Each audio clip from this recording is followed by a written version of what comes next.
No one except one billionaire with a vision. Mickey Arison owns Florida's Miami Heat basketball team.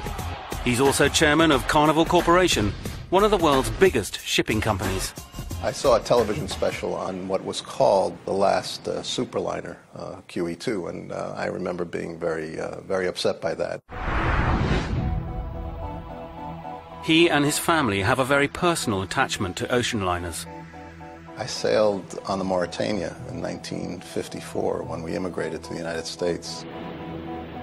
The Mauritania was one of Cunard's classic liners. I can remember being at the west side of Manhattan and being fascinated by that line of ocean liners that used to dock on the west side of Manhattan. By the 1990s, the public are spending their time and money in other ways. Ocean liners are a distant memory. But in 1997, Mickey Arison detects a shift in mood. The movie Titanic had come out, and there was a kind of a nice nostalgic feeling about that movie and about transatlantic crossings. That feeling of nostalgia gave me the sense that if we could bring back that feeling of the great transatlantic voyages of the past, that we would have something special. And he's prepared to stake his wealth on it. Mickey buys the failing Cunard with the intention of building the greatest ocean liner of them all. The Queen Mary 2. With a price tag of $800 million, the construction of the QM2 could be the biggest risk of Mickey's life. And time is against him.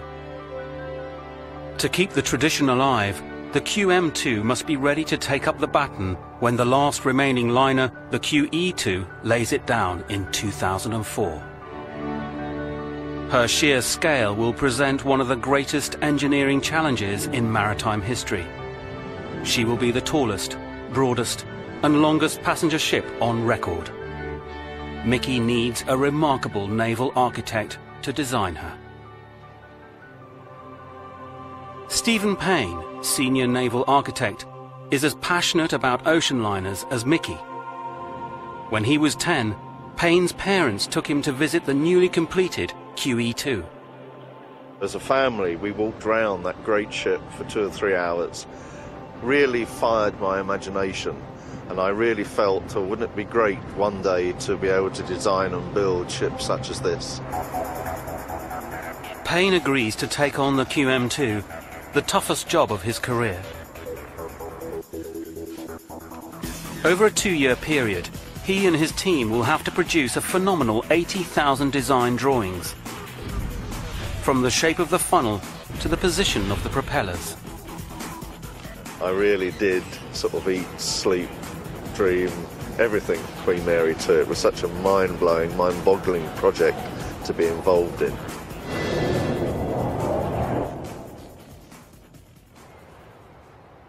Next, Mickey must find a shipyard with the experience, space, and ambition to build Payne's iconic design. We didn't have the opportunity to make a lot of mistakes and correct it in the future. One place stands out, the French Chantier de l'Atlantique, the shipyard of the Atlantic. It has the perfect pedigree, the birthplace of 2 legendary ocean liners, the France and the Normandy, and a crew of 3,000 shipbuilders. Since 1962, they've been making holiday cruise ships.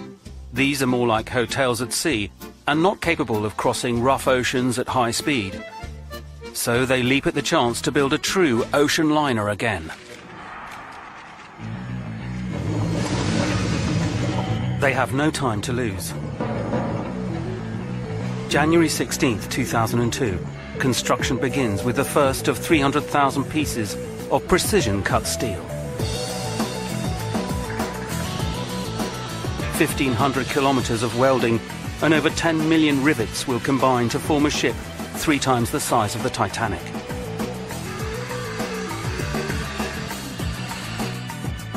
The shipyard's chief designer is under pressure.